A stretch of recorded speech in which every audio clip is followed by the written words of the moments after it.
নমস্কার, আমি মৌমিতা। একটা গল্প বলি শোনো চ্যানেলে আপনাকে আবারও স্বাগত জানাই। আজকের উপস্থাপনায় আপনি শুনতে চলেছেন শ্রদ্ধেয়া লেখিকা আশাপূর্ণা দেবী রচিত একটি ছোট গল্প আদিম।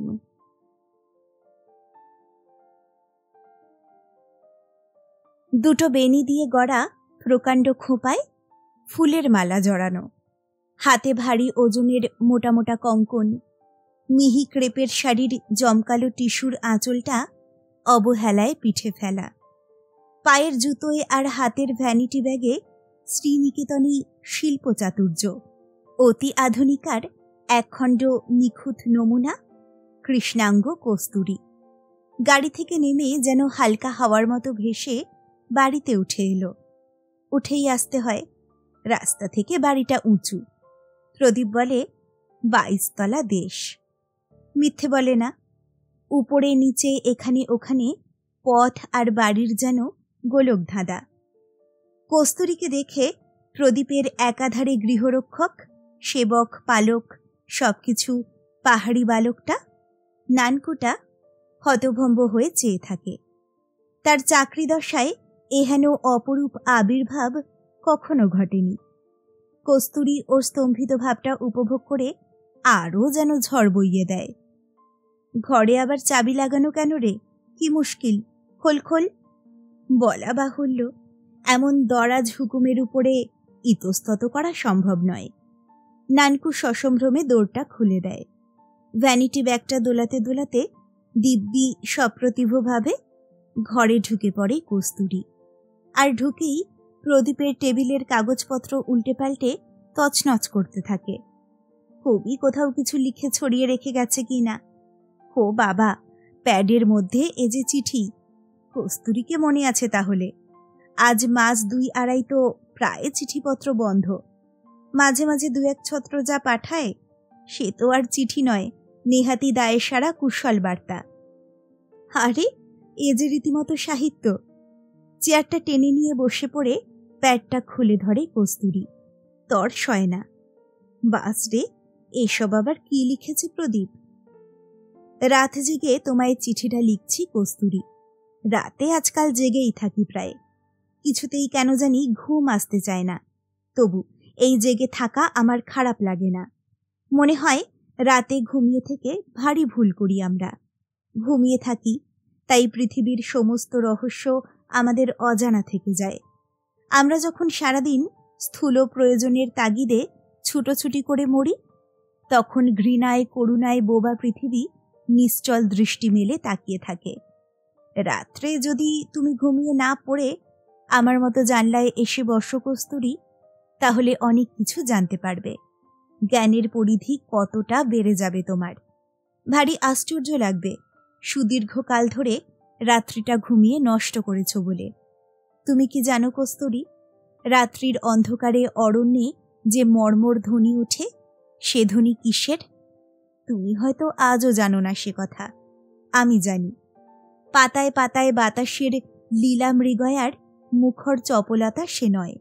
সে ধ্বনি কোটি কোটি অশরীরী আত্মার বিক্ষুব্ধ আর্তনাদ।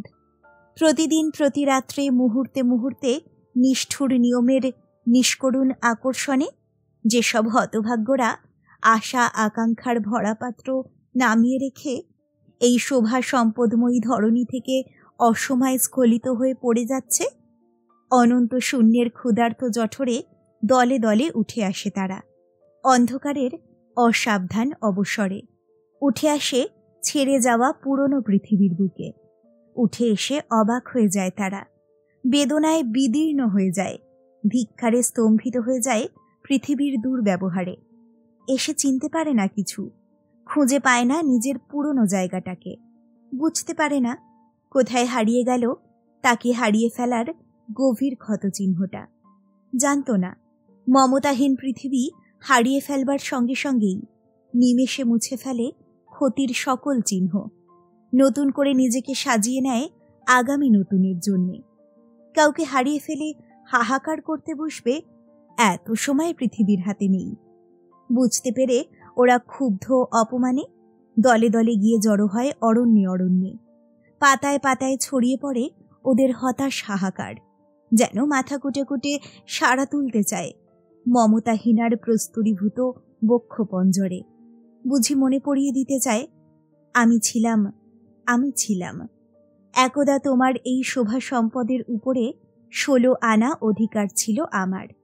এমন নির্মম ঔদাসীন্যে আমাকে ভুলে যেও না। একসময় ফিসফিস করে কথা কয়ে ওঠে নিজেরা নিঃশ্বাস ফেলে বলে, ভুলে গেছে আমাদের, আমরা নেই।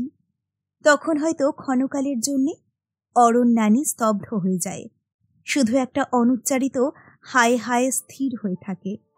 আবার আছড়ে এসে পড়ে নতুন দল, আবার তাদের ভারাক্রান্ত নিঃশ্বাসে পাতায় পাতায় ওঠে মর্মর শিহরণ। সারা রাত্রি ধরে চলে এই আনাগোনা, এই মাতামাতি। নিরুপায় অরণ্যকে সমস্ত রাত ধরে সহ্য করতে হয় অশরীরী আত্মাদের এই অদ্ভুত আক্রমণ। উষার আলো ফুটলে তবে অরণ্যের মুক্তি, তখন সে নিঃশ্বাস ফেলে বাঁচে। প্রেত আত্মারা আলোর আভাসে সচকিত হয়ে ওঠে, বুঝতে পারে জীবিত প্রাণীর রাজ্যে এ তাদের অনধিকার প্রবেশ। বুঝতে পেরে ম্লান মুখে বিদায় নেয় তারা। আমার এই অদ্ভুত কল্পনার খবর পেয়ে তুমি কি হাসছ কস্তুরী? ভাবছ দিনের আলোয় কি অরণ্যে মর্মরধ্বনি ওঠে না? ওঠে বই কি, ওঠে। সে ধ্বনি শাখাপত্রে বাতাসের লীলা চাপল্যের। তখন কেউ ফিসফিস করে কথা কয়ে ওঠে না। কস্তুরী, দিনের আলোয় তুমি যদি অরণ্যের জটিলতায় ঘুরে বেড়াতে চাও, তখন যে শব্দ তুমি শুনতে পাবে সে নিতান্তই তোমার নিজেরই পায়ের চাপে শুকনো পাতা গুঁড়িয়ে যাওয়ার শব্দ। তখন রহস্যহীন মৌন অরণ্য গম্ভীর মুখে চেয়ে থাকবে তোমার দিকে। সারা রাত্রির মাতামাতির ইতিহাস তখন দেখতে পাবে না তার মুখের কোনো রেখায়। কস্তুরী, অরণ্যের এত কাছাকাছি কখনো থেকেছ তুমি, যেখান থেকে জানলা খুললেই বনের গন্ধ পাওয়া যায়? গভীর রাত্রে বিছানা থেকে উঠে এসে জানলায় দাঁড়িয়ে আবিষ্কার করেছ অরণ্য মর্মরের সত্যকার ইতিহাস? না না, নিশ্চয়ই তুমি এসব দেখনি কস্তুরী, নিশ্চয়ই শোনোনি এসব। যদি শুনতে পেতে, তাহলে পরীক্ষায় একটা বাড়তি ডিগ্রি আর কিছু পরিমাণ বেশি নম্বর আহরণের আশায় ইটকাঠের অরণ্যে মুখ গুজে পড়ে থেকে অমন দুরহ তপস্যায় মগ্ন থাকতে পারতে না। তোমার এই তপস্যাটা কি হাস্যকরই আজ লাগছে আমার কাছে।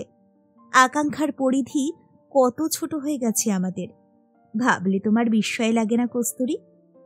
পড়ে হাসছ, কিন্তু সত্যি বলছি, কেন জানি না রোজ রাত হলেই এই অদ্ভুত কল্পনায় যেন পেয়ে বসে আমাকে। কি হাস্যকর লাগে নিজেদেরকে, কি তুচ্ছ লাগে দৈনন্দিন জীবন সংগ্রামের সহস্র খুঁটিনাটি। কিছুদিন আগে একটা ঘটনা ঘটে গেল এখানে। চিঠিতে খুলে লিখবার উপায় নেই, দেখা হলে বলবো। আমার মনে হয় হয়তো এ সমস্তই সেই ঘটনারই প্রতিক্রিয়া। সত্যকার একটা পরীক্ষা না এলে প্যাডটা উল্টে পাল্টে দেখে কস্তুরী। না, আর কোথাও কিছু লেখা নেই। নিশ্চয়ই রাত্রে লিখতে লিখতে ঘুমিয়ে পড়েছিলেন কবি, তারপর ভোর না হতেই ছুটেছেন চাকরি বজায় রাখবার কঠোর তপস্যায়। মৃদু একটু হাসি ফুটে ওঠে কস্তুরীর ঠোঁটের কোণে। আহা বেচারা, ও কি জানত 350 মাইল দূর থেকে হঠাৎ এসে পড়ে কস্তুরী ওর কাব্যের উপরে হানা দেবে। নিশ্চয়ই আবার আজ রাত্রে খাওয়া দাওয়া সেরে 2-4টে সিগারেট ধ্বংস করে নিয়ে মৌজ করে বসে অসমাপ্ত চিঠিখানা শেষ করত কথার জাল বুনে বুনে। মধুর রসের প্লাবন বইয়ে ফেলেও কস্তুরীকে ভাসিয়ে নিয়ে যাওয়া সম্ভব হয়নি বলেই বোধ হয় এবারে অদ্ভুত রসের আমদানি করতে শুরু করেছে প্রদীপ। অরণ্য মর্মরের সত্য ইতিহাস। রৌদ্রদগ্ধ বহিঃপ্রকৃতির দিকে একবার তাকিয়ে দেখে, আর একবার হেসে ওঠে কস্তুরী। আহা বেচারা রে, শক্তি সামর্থ্য ওলা এতখানি লম্বা চওড়া পুরুষ জাতটাকে বিরহ জিনিসটা কি কাবুই না করে ফেলে। তা নয়তো সমস্ত দিন খেটে খুটে এসে ইঞ্জিনিয়ার সাহেব কিনা মাঝরাত্রে জানলা খুলে জঙ্গলের দিকে তাকিয়ে তাকিয়ে বঞ্চিত আত্মাদের অতৃপ্ত হাহাকার শুনতে বসেন। মাথা খারাপ। কিন্তু ঘটে যাওয়া ঘটনাটা কি? প্যাডটা চাপা দিয়ে রেখে ভ্যানিটি ব্যাগটা লুফতে লুফতে ঘরের বাইরে বেরিয়ে আসে কস্তুরী। বাচ্চা চাকরটাকে ডাক দিয়ে প্রশ্ন করে, ওহে বীরভদ্র, তোমার সাহেব কখন ফিরবেন জানো? পাহাড়ি ছেলেটার ভাগ্যে এমন একটি গড়িয়সী প্রশ্নকারিণী কখনো জুটেছে কিনা সন্দেহ। তবে সে বিগলিত কৃতার্থে একগাল হেসে ভাঙা বাংলায় যা বলে সেটা কস্তুরীর পক্ষে খুব হৃদয়গ্রাহী হয় না। সন্ধ্যার আগে প্রদীপের ফেরবার কোনো আশাই নাকি নেই। আর এখন সবে বেলা 11টা, অর্থাৎ কমপক্ষে এখনো ঘণ্টা সাতেক একা থাকতে হবে কস্তুরীকে। ট্রেনে এলে এইটি হতো না। যথারীতি খবর দিয়ে বেরিয়ে অধীর আগ্রহে স্টেশনে অপেক্ষমান প্রদীপের কাছে এসে নেমে পড়তে পারলেই হয়ে যেত। অপ্রত্যাশিত সৌভাগ্যে দিশেহারা প্রদীপের সেই চেহারা কল্পনা করতে পারছে কস্তুরী। তা নিজেই বা সে কি কম কবিত্বটা করে বসেছে। যেই ইচ্ছে হলো আকাশে উড়ে চলে এলো। হঠাৎ এসে পড়ার মজাটাই মনে রেখেছে, অসুবিধাটা ভেবে দেখেনি তো। এতক্ষণ কি করবে সে? স্নান আহার সেরে নিয়ে দিব্যি নিটোল একটি ঘুম দেবে? আরে ছি, অসম্ভব। তবে জুতোর চাপে শুকনো পাতা গুঁড়িয়ে বেরিয়ে বেড়াবে বনের ধারে ধারে? রক্ষে করো বাবা। তাহলে প্রদীপের ঘর সংসার তছনছ করে আবার নতুন করে গোছাতে বসবে? পুঁথিগত প্রাণা হলেও কস্তুরী যে গৃহিণীপনার অযোগ্য নয়, এ কথা প্রমাণ করে দেবে প্রদীপের কাছে। থাকগে যাক, কে অকারণে অত খাটে। সংসার করতে যখন আসবে দেখিয়ে দেবে একেবারে। তবে কি ওর খাতাপত্র বই কাগজ তল্লাশ করবে বসে বসে? আরও কি কি উদ্ভট পাগলামির নমুনা সংগ্রহ করতে পারা যায় তাই দেখতে? দূর, মজুরি পোষাবে না। সব থেকে ভালো যত ইচ্ছে আলিশি করে স্নান আহার পর্ব সেরে এই চাকরটার সঙ্গে বসে গল্প জমানো। হোক না বালক মাত্র, তবু কৃতার্থ হয়ে যাবে সন্দেহ নেই। শিথিল ভঙ্গিতে খোঁপাটা খুলতে খুলতে ভ্রুভঙ্গি করে বলে, এই হাঁদারাম, তোর সাহেবের ঘরবাড়ি সব তো এক কথায় আমার হাতে ছেড়ে দিলি। বল দি কিনা আমি কে? হাঁদারাম ঘাড় হেলিয়ে বলে, জানি মিম সাহেব। চমৎকার, কে তোকে বলল শুনি? কেউ বলল না, আমি বুঝেছি। বেশ করেছ, যাও এখন চানের জল দাও দেখি। তারপর তোদের এখানে কিছু খেতে টেতে পাওয়া যাবে তো? খুব, যতটা সম্ভব ঘাড় হেলিয়ে জবাব দেয় নানকু। ভারী আশ্বাসের সুর ছেলেটার কণ্ঠে। কস্তুরী হেসে ফেলে বলে, শুনে বাঁচলাম। তা কি খেতে দিবি? একেবারে জেনেই প্রাণ শীতল করে যাই।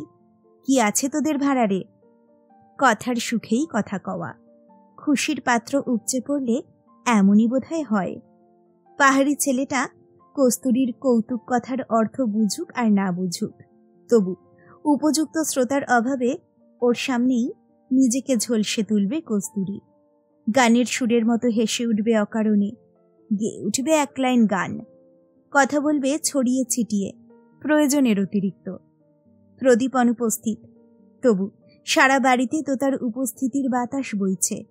এ বাড়ি কস্তুরীরও। এ সংসারের উপরে যথেচ্ছ কর্তৃত্বের দাবি কস্তুরীরও। ভাবতে কি অপূর্ব রোমাঞ্চ। সত্যি, বই খাতা নিয়ে তখন চলে এলেই হতো প্রদীপের সঙ্গে। নাইবা অনার্স নিত, নাইবা হতো ফার্স্ট ক্লাস ফার্স্ট। কি লাভ হবে তাতে? কি ক্ষতি হতো এমএটা যদি নাই দিত? প্রদীপ বেচারা না কস্তুরী নিজেই বেচারি? খোলা চুল আঙুলে জড়াতে জড়াতে কস্তুরী হাস্যোজ্জ্বল মুখে বলল, কই বল শুনি।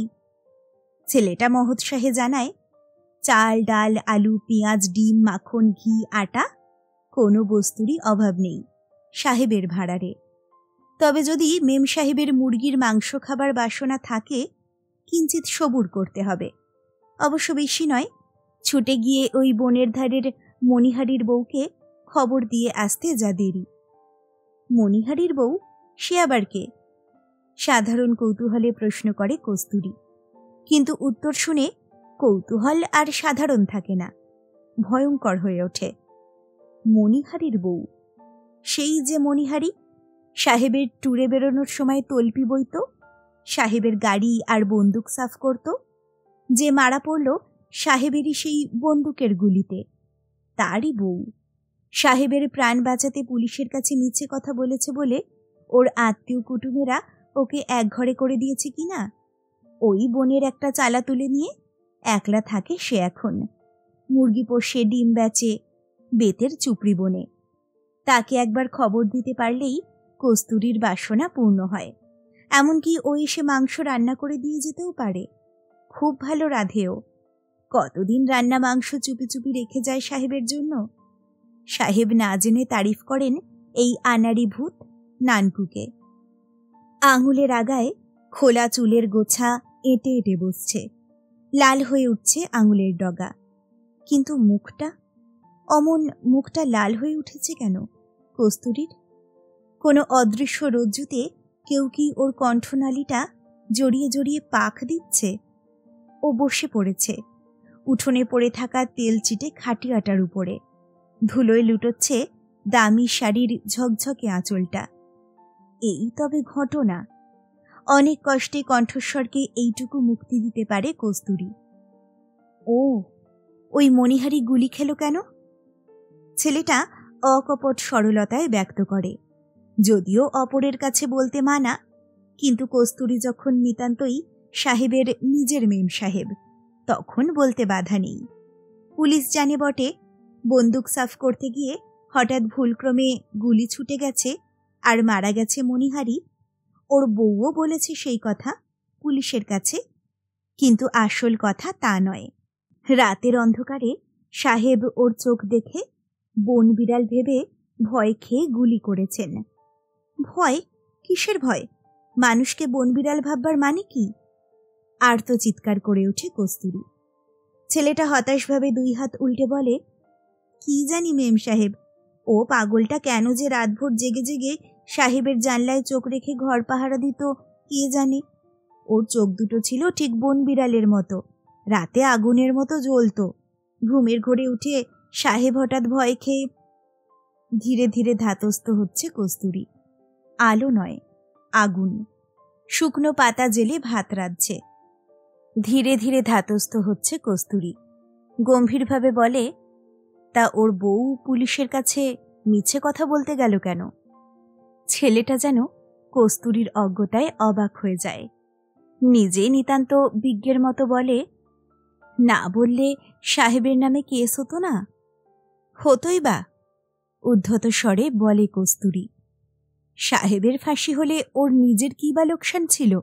ওর নিজের স্বামী খুন হয়ে গেল। ছেলেটা নিজের ঠোঁটের উপরে একটা আঙুল ঠেকিয়ে কণ্ঠস্বর নিচু করবার অনুরোধ জানায় কস্তুরীকে। চুপি চুপি প্রশ্ন করে, সাহেবের ফাঁসি হলে ওর আদমি কি বেঁচে উঠত? এত বড় মহৎ প্রশ্নের উত্তর সাধারণ মানুষের কাছে থাকে না। কিন্তু কস্তুরী কেন সেই মহানুভব নারীর কাছে কৃতজ্ঞ হতে পারছে না, যার একটিমাত্র কথায় ফাঁসি হয়ে যেতে পারত তার স্বামীর? সেই সুযোগ গ্রহণ না করে সে তার নিজের স্বামী হন্তার প্রাণ রক্ষা করেছে। বরং আরো রুক্ষ আর ক্রুদ্ধ স্বরে মন্তব্য করে কস্তুরী, নাইবা বাঁচল, মানুষ খুন করলে তো ফাঁসি হওয়াই উচিত। পাহাড়ি ছেলেটা চমকে মুখ তুলে একদৃষ্টে তাকিয়ে থাকে কস্তুরীর মুখের দিকে। তারপর গম্ভীরভাবে বলে চলে যায়, গোসলখানায় জল দিচ্ছি। 7 ঘন্টা অপেক্ষা করতে হয় না। বেলা 3টের মধ্যেই এসে পড়ে প্রদীপ। এরোড্রামের এক ছোকরা কর্মচারী কি সূত্রে যেন কস্তুরীকে চিনত। সেই শতপ্রবৃত হয়ে খবর দিয়েছে প্রদীপকে। ছুটে এসেছে হাওয়া গাড়িটার হাওয়া গাড়ি নাম সার্থক করে। ছুটে এসেছে বিস্ময়, আবেগ আর উচ্ছ্বাসে জলজল করতে করতে। না, নিজেকে আর সে আটকে রাখতে রাজি নয়। ছোকরা চাকরটার সামনেই প্রায় জড়িয়ে ধরে আর কি। কিন্তু কি আশ্চর্য, কস্তুরী কি ভীষণ কঠিন আর কি নিরুত্তাপ। জমাট কঠিন হিমশীতল একখণ্ড বরফ স্বামীকে উপহার দেবে বলেই কি এই হিম পাহাড়ের দেশে ছুটে এসেছে কস্তুরী? রোদ পড়া বরফের মতোই কি ভয়ানক ঝকঝক করছে ওর সাদা চোখ দুটো। কি হলো কস্তুরী, শরীর খারাপ লাগছে? শরীর? হেসে ওঠে কস্তুরী। আশ্চর্য রকমের ভালো লাগছে। পাহাড়ের হাওয়ায় এক্ষুনি খিদে বেড়ে যাচ্ছে। প্রদীপ ব্যথিত সুরে বলে, এলে যদি। অমন দূরে কেন কস্তুরী? কি অদ্ভুত লাগছে তোমাকে, তুমি বলে যেন চেনাই যাচ্ছে না। কস্তুরী আর একবার হাসির ঝিলিক দিয়ে ওঠে। রাত জেগে ক্ষুধিত আত্মার নিঃশ্বাস শুনে শুনে তোমার পার্থিব দৃষ্টিটা কিছুটা খাটো হয়ে গেছে বোধহয়। হো, তুমি আমার চিঠিটা পড়েছ বুঝি? চমকে ওঠে প্রদীপ। ও সব আমার অর্থহীন পাগলামি। দেখলে কেন? লিখেছিলাম তোমাকে, কিন্তু পাঠাতাম না। তুমি এসেই সব দেখে ফেললে। অন্যায় হয়ে গেছে না? কস্তুরী বাঁকা কটাক্ষে বলে। হঠাৎ বড় অসুবিধায় পড়ে যেতে হলো, তাই না? যাক, কালই ফিরছি, বেশি অসুবিধে বাড়াবো না। ব্যাকুল প্রদীপ এ রহস্যের মীমাংসা করতে পারে না। এমন হঠাৎ এসে পড়ল কেন কস্তুরী? এসেছে যদি, তো এরকম দূরত্বের আবরণে নিজেকে ঘিরে রেখেছে কেন? কেন ওর স্বভাবসিদ্ধ প্রগলভতায় স্বামীর গলা জড়িয়ে ধরে ঝুলে পড়ে বলছে না, কেমন মজা করলাম বলো তো, কেমন জব্দ? চিঠি না দিয়ে নিশ্চিন্ত হয়ে থাকবে কি করে? যাগ্গে, এখন আর রহস্যভেদের চেষ্টা করে লাভ নেই। রাত্রিটা তো হাতে আছে। সমস্ত দ্বন্দ্ব, সমস্ত বাধা, সমস্ত অভিমান আর সমস্ত ভুল বোঝাবুঝির অবসান ঘটাবার আশ্বাস নিয়ে তো আসছে রাত্রির। এখন চলুক সাধারণ আতিথ্যের পালা, তা সেটা উভয় পক্ষেই চলে। ভদ্রতা আর সৌজন্যের কে কত নিখুঁত অভিনয় করতে পারে তার একটা প্রতিযোগিতা চলে যেন। চা খাওয়া সারা হতে বেলা হয়ে যায়। প্রদীপ বলে, চলো কস্তুরী, বেরিয়ে আসা যাক একটু। বেড়াতে? কোথায়? বনে জঙ্গলে, যেখানে তোমার খুশি। আজ সব কিছু তোমার ইচ্ছে। কস্তুরী তীক্ষ্ণ হেসে বলে ওঠে, বনের পথটা তোমাকে ভীষণভাবে টানে, তাই না? প্রদীপ একটু থতমত খেয়ে ওর দিকে তাকায়, তারপর অবাক হয়ে বলে, ঠিক বলেছ কস্তুরী, সত্যি অরণ্য যেন অবিরত আমাকে আকর্ষণ করতে থাকে। কেন বলো তো? নিজেই বুঝতে পারি না আমি, কেন এমন হয়। কতদিন মাঝরাতে ইচ্ছে করে বেরিয়ে পড়ে দেখি কি রহস্য লুকোনো আছে ওর মাঝখানে। কেন কিছুতেই ওকে ভুলে থাকতে পারি না আমি। তুমি বলতে পারো কস্তুরী, কেন এরকম হয়? পারি, গম্ভীরভাবে উত্তর দেয় কস্তুরী। বুনো পাহাড়ি মেয়েরা অনেক রকম মন্ত্রতন্ত্র টুকটাক জানে। এর মানে? এ আবার কিরকম একটা যা খুশি উত্তর হলো। ও কথা বললে যে? বললাম এমনি। চলো চলো, দেখে আসি তোমার অরণ্যের আত্মাকে। দূর ছাই, প্রদীপ চেষ্টাকৃত লঘু স্বরে বলে ওঠে। কি দুপাতা ছাইপাশ লিখে রেখে তোমার মাথাটাকেই বিগড়ে দিয়েছি দেখছি। বেড়াতে বেড়াতে সন্ধ্যা পার হয়ে যায়। কৃষ্ণপক্ষের মৃদু জ্যোৎস্না গাছের ফাঁকে ফাঁকে কোথাও হালকা, কোথাও ঘন হয়ে দাঁড়িয়ে রয়েছে। পায়ের চাপে চাপে শব্দ উঠছে শুকনো পাতা গুঁড়িয়ে যাবার। আগে কিছু কিছু কথা হচ্ছিল, ক্রমশ কথা বন্ধ হয়ে গেছে। নির্বাক দুটি প্রাণী যেন কোন অমোঘ বন্ধনে বন্দী হয়ে যন্ত্রের মতো চলছে পাশাপাশি। হঠাৎ একসময় মৃদু একটু হেসে কস্তুরী বলে ওঠে, দেখো, অরণ্যের জটিলতায় পথ হারিয়ে ফেলবে না তো? প্রদীপ দাঁড়িয়ে পড়ে, একটু চুপ করে থেকে স্থির স্বরে বলে, বোধ করি ওরকম কোনো সন্দেহই তোমার পথকে জটিল করে তুলছে কস্তুরী। কিন্তু নিশ্চিত থেকো, আমার পথ হারাবে না। আমার ধ্রুবতারা আছে। কই, কোথায়? একটু দুর্বল আর ফ্যাকাশে শোনায় কস্তুরীর গলা। বাহ, বলে খেলো হব কেন, সে হলো আমার নিজের জিনিস। উত্তর দিতে গিয়ে থমকে দাঁড়িয়ে পড়ে কস্তুরী। সভয়ে বলে, বনের ভিতর ওখানে আলো কিসের? আলো নয়, আগুন। শুকনো পাতা জেলে ভাত রাঁধছে। ও কি, পাথর ছুঁড়ছ কেন? কি সর্বনাশ! হঠাৎ কি? পথ থেকে কুড়িয়ে নেওয়া ভারী পাথরের টুকরোটা হাত থেকে ফেলে দিয়ে কস্তুরী প্রায় হাঁপাতে হাঁপাতে বলে, দেখতে পাচ্ছ না, ওখানে কি যেন একটা বুনো জানোয়ার বসে আছে। কি ভয়ানক!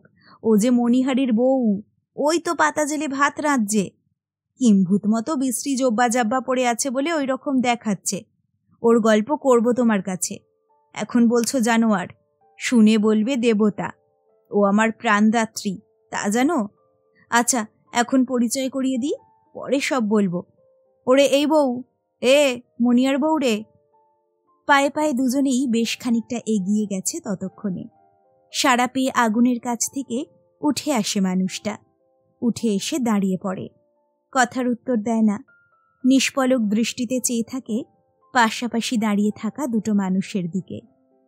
গাছের শাড়ি এখানে পাতলা, জ্যোৎস্না যেন খানিকটা হাঁফ ফেলে বেঁচেছে। সেই মৃদু জ্যোৎস্নায় সামনাসামনি স্থির হয়ে থাকে দুজোড়া চোখ। খুব স্পষ্ট কিছুই দেখা যায় না। অস্পষ্ট হয়ে গেছে শিফনের শাড়ি, ওমেগা ঘড়ি, জয়পুরি কঙ্কন আর শান্তিনিকেতনী বটুয়া। অস্পষ্ট হয়ে গেছে বহু ব্যবহৃত ঘাগরার গায়ের বেরঙা ছিটের তালি, দড়া দড়া সেলাই। অস্পষ্ট হয়ে আছে সমস্ত পরিবেশ। স্পষ্ট হয়ে উঠেছে শুধু দুজোড়া চোখ। কি আছে সে চোখে? প্রভু পত্নীর প্রতি সসম্ভ্রম সমীহ, স্বামীর প্রাণদাত্রীর প্রতি সুগভীর কৃতজ্ঞতা? না, সে চোখে আছে শুধু আদিম অরণ্যের নিবিড় ছায়া, অথবা ছায়া নয়, আগুন। আগুন যারা জ্বালতে জানত না, সেই গুহাবাসিনী আদিম প্রপিতামহীদের চোখে যে আগুন ঝিলিক মারত, সেই আগুন। পরিবেশটা সহনীয় করে তুলতে প্রদীপ বুঝি বলবার চেষ্টা করে, কিরে রান্না করছিস? কিন্তু গলা দিয়ে ওর স্বর ফোটে না। যেমন এসেছিল তেমনই ফিরে যায় মণিহারির বউ, শুধু অবহেলার একটা সেলাম জানিয়ে যায়। ফেরার পথে হালকা ভঙ্গিতে কস্তুরী বলে, উফ, কি ভয়ানক চোখ দুটো ওর, যেন জ্বলছিল। ভাগ্যিস তোমার বন্দুকটা সঙ্গে ছিল না, থাকলে হয়তো বন বিড়াল ভেবে গুলি করে বসতাম। চমকে ওঠে প্রদীপ। কি বলল ওকে? মুহূর্তে সব স্পষ্ট হয়ে যায় ওর কাছে। ও তাই, তাই এই ভাবান্তর কস্তুরীর। কিন্তু বেশ স্থির কৌতুকের ভঙ্গিতেই বলে, তবু ওর বাঁচাটা নিতান্তই ভাগ্য বলতে হবে, নইলে অস্ত্রের অভাব তো ছিল না কস্তুরী। আদিম পৃথিবী, সেই আদিম বর্বর যুগ থেকে এই সভ্যভব্য আণবিক যুগ পর্যন্ত মানুষের হাতের কাছে পাথরের টুকরোর যোগান ঠিকই রেখেছে। প্রস্তর যুগ শেষ হয়ে গেছে বলে যে সে অস্ত্রে কাজ হয় না, তা তো নয়। শেষ হলো আশাপূর্ণা দেবীর গল্প আদিম। গল্পটা আপনার কেমন লাগলো আমাকে অবশ্যই জানান কমেন্ট সেকশনে। খুব তাড়াতাড়ি ফিরে আসছি নতুন একটা গল্প নিয়ে। সকলে ভালো থাকুন, সুস্থ থাকুন। নমস্কার।